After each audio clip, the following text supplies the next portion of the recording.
जय जय श्री कृष्णा। श्री कृष्ण शरणम मम, श्री कृष्ण शरणम मम, श्री कृष्ण शरणम मम। यमुने महारानी की कृपा से स्फूर्ति के साथ, आनंद के साथ, उल्लास के साथ श्री यमुना सर्वस्व के पठन के क्रम में 29वें अंक में हमारे जब आज हम प्रवेश कर रहे हैं, परम पूज्य गोस्वामी श्री द्वारकेश लाल जी महोदय श्री द्वारा संकलित और उनके लेखन को हिंदी भाषा में देव किशन जी बिस्सा और सरला बिस्सा जी के द्वारा जो अनुवाद किया गया, उस क्रम में 41 पद यमुना जी पर, उसमें से 13 से 16वें जो है पद वो उनके रचयिता श्री चतुर्भुज दास जी हैं। उसमें हम प्रवेश कर रहे हैं। चलें। अष्टछाप कवि मंडल में श्री महाप्रभु जी के सेवक कुंभन दास जी के पुत्र चतुर्भुज दास जी का जन्म 1587 में जमनावता गांव में हुआ। सन 1598 98 में गोसाई जी के सेवक हुए आप। 1642 तक आप पृथ्वी पर विराजे। 55 वर्ष की आयु तक आपने ब्रजभाषा में अनेक पदों की रचना की। श्रीनाथ जी की सरव्य भक्ति इनको प्राप्त थी। श्रीनाथ जी जब मथुरा पधारे तब उनके विरह में गोवर्धनवासी सांवरे लाल तुम बिन रहो नहीं जात, पद गाकर विरह के लंबे दिवस बिताए। ये पद रामकली राग में है। प्रवेश करते हैं 13वें पद में। चित्त में श्री यमुना निशि दिन जू राखो, भक्त के वश कृपा करत हैं सर्वदा। ऐसो श्री यमुना जी को है जू साखो, जामुख ते श्री यमुने यह नाम उच्चेर, संग कीजे अब जाय ताको। चतुर्भुज दास अब कहते हैं सबन सो, ताते श्री यमुने यमुने जू भाखो। चित्त में श्री यमुना निशिदिन जू राखो, भक्त के वश कृपा करते हैं सर्वदा। ऐसो श्री यमुना जी को ऐसो जू साखो, जामुख ते श्री यमुने ये नाम उच्चेर, संग कीजे अब जाय ताको। चतुर्भुज दास अब कहते हैं सबन सो, ताते श्री यमुने यमुने जू भाको। इस पद का अर्थ है रात दिवस चित्त में श्री यमुना जी को राखो। श्री यमुना जी भक्ति के वश में होकर हमेशा कृपा करते हैं। श्री यमुना जी की साख है। जिस भगवदीय के मुख से सदा श्री यमुना जी का नाम रटा जाता है, उसके पास जाकर उनका संग करो। श्री चतुर्भुज दास जी सबको यही बात कहते हैं। श्री यमुना यमुना बोलते रहे। इस पद का विवरण है चित्त में श्री यमुना निशिदिन जू राखो। चतुर्भुज दास प्रेम से ये शिक्षा देते हैं कि हे वैष्णवों, श्री वल्लभ विठ्ठल की शरण स्वीकार कर। वैष्णव होने के बाद मुख्य एक ही काम करना है, और वो क्या है? रात दिवस चित्त में श्री यमुना जी को पधरा कर राखो। कारण कि अपना चित्त बड़ा चंचल है। संकल्प विकल्प करना ये चित्त का स्वभाव है। खरा और बुरे के बीच में द्वंद्व चित्त में सदा चलता ही रहता है। बड़े बड़े योगी भी योग के अष्टांग साधन करते हैं, फिर भी उनका चित्त स्थिर नहीं रह पाता है।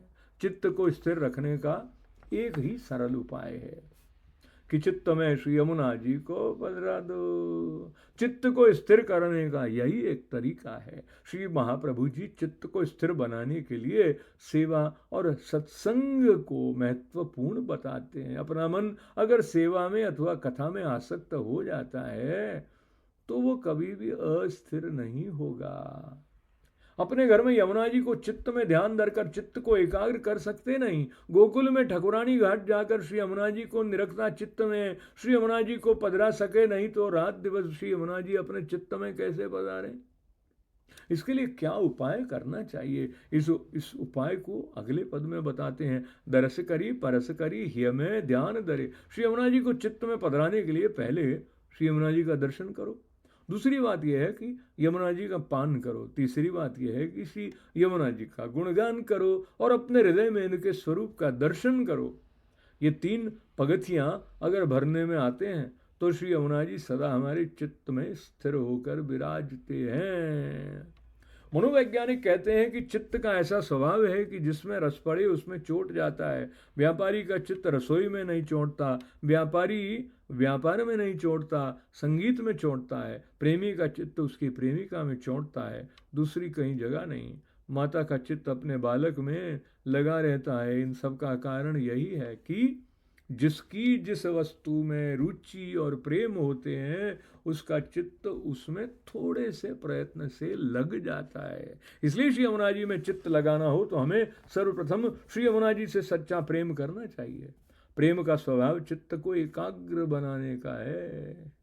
उसका मन सेवा में एकाग्र बन जाता है। जब लौकिक प्रेम भगवत प्रेम से अधिक हो जाता है तब उसका चित्त सेवा में नहीं लगता है। ऐसा ही कथा है। कथा सुनने जाएं और प्रेम सहित जाएं तो एकाग्रता से कथा सुनी जाती है। इसलिए यमुना जी में हमें सच्चा प्रेम रखें तो हमारे हृदय में स्थिर बनकर रह सकती हैं। प्रेम का एक दूसरा स्वभाव है, एक बार प्रेम हो जाता है तो प्रेमी का कभी भी विस्मरण नहीं होता। विरह में प्रेमी का ही स्मरण जीवन को टिका कर रखता है। अगर हम यमुना जी में साचा प्रेम सच्चा प्रेम करें तो श्री यमुना जी को याद करने की जरूरत ही नहीं पड़े। अपने आप श्री यमुना जी का स्मरण करना हमारी आदत पड़ जाती है। जब मनुष्य को आपत्ति आती है तब वो समझने लगता है कि इस दुनिया में मेरा सच्चा सगा कौन है। एक पद में कहा गया है कि श्रीनाथ जी सच्चा सगा है। इस दुनिया में कहने को तो सभी सच्चे सगे हैं लेकिन दुख में कोई काम नहीं आते। श्री ठाकुर जी दुख में सहायता करते हैं। इस रीति से अलौकिक माता स्वरूपे अपने दुख में पुकार करें तो श्री यमुना जी जरूर कृपा करते हैं। एक लौकिक बालक अपनी माता को चाहता है, वैसे ही अपनी अलौकिक माता श्री यमुना जी को हमें चाहना है। भक्त के बस कृपा करते हैं सर्वदा, ऐसो श्री यमुना जी को है जो जाग साखो। श्री यमुना जी को सबसे प्रिय क्या है? शरणागति भक्ति। शरणागत भक्त ही यमुना जी की संतान है। एक माता इच्छा करती है कि उसका बालक अपने पिता की भक्ति करे, पिता की प्रेम से सेवा करे और पिता का प्रिय बने। वैसे ही यमुना जी आज्ञा करती हैं, इच्छा करती हैं कि मेरा जीव श्री ठाकुर जी की भक्ति करे, ठाकुर जी की भक्ति से प्रसन्न करे, श्री ठाकुर जी का भक्त बनकर रहे। ऐसे जीव पर श्री यमुना जी अधिक प्रसन्न रहती हैं। जैसे प्रेम के सिवाय और किसी के द्वारा ठाकुर जी वश में आते नहीं, वैसे ही श्री यमुना जी को भी भक्ति के सिवाय किसी और साधन से वश में कर सकते नहीं। श्री यमुना जी को अपने भक्त के प्रति सहज आसक्ति है। श्री यमुना जी भक्त के स्वभाव और परिस्थिति के अनुकूल बनकर कृपा करती हैं। ये श्री यमुना जी की विशिष्टता है। मर्यादा मार्ग में भक्त से ऐसी अपेक्षा रखी जाती है कि उसे विविध साधनों से अपने स्वभाव को भगवान के अनुकूल बनाना पड़ता है।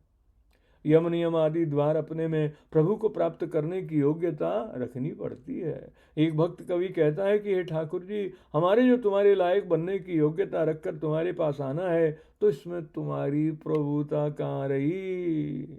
लायक ऊपर तो सब कृपा करते हैं, लायक को उसकी लायकान के प्रमाण से जो प्राप्त होता है इसमें नई बात क्या हुई।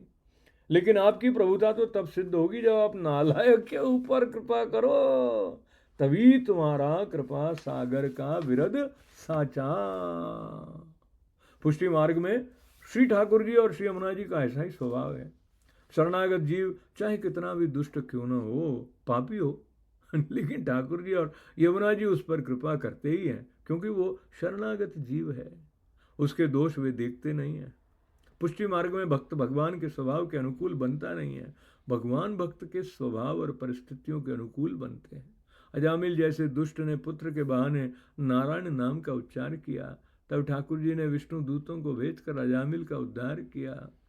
कोई जीव भूल कर भी श्री यमुना जल का पान कर ले तो उसकी यम यातना भी श्री यमुना जी निवृत्त कर देती हैं। ऐसा यमुना जी का स्वभाव जगत प्रसिद्ध है। श्री चतुर्भुज दास जी कहते हैं कि ऐसे श्री यमुना जी को रात दिवस हृदय में पधरा कर रखे, ऐसे भगवदियों का संग करो जिनका स्वभाव रात दिवस यमुना जी के रटन करने में बीतता है। जा मुखते श्री यमुने यह नाम आवे, संग कीजिए अब जाए ताको।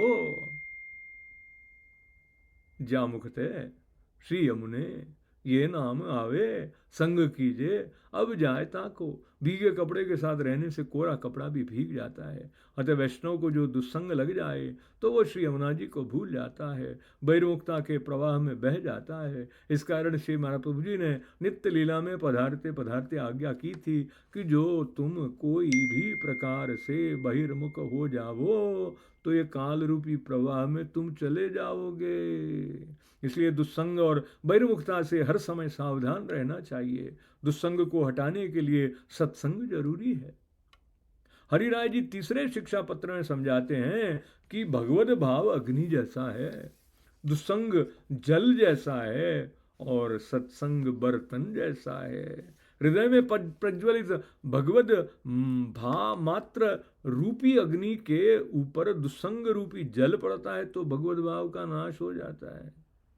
भगवत भाव को बचाने के लिए सत्संग रूपी पात्र चाहिए। सत्संग रूपी पात्र में पड़ा दुस्संग कर जल बाष्प बनकर उड़ जाता है। भगवत भाव रूपी अग्नि तो प्रज्वलित रहती है। इसलिए चतुर्भुज दास जी कहते हैं कि अपने चारों तरफ लौकिक वातावरण है, लौकिक लोगों का संग है, इस कारण हमारा चित्त लौकिक की तरफ दौड़ न जाए। उसके लिए भगवदियों का संग करें जो सदा यमुना जी का नाम रटते रटते रहते हैं। हम ऐसे भगवदियों को शोधना पड़ता है, भगवदीय के पास दीन होकर जाना पड़ता है, आग्रह पूर्वक और श्रद्धा पूर्वक उनका संग करना चाहिए। चतुर्भुज दास अब कहते हैं सबन से ताते श्री यमुने यमुने जू भाखो चित्त में।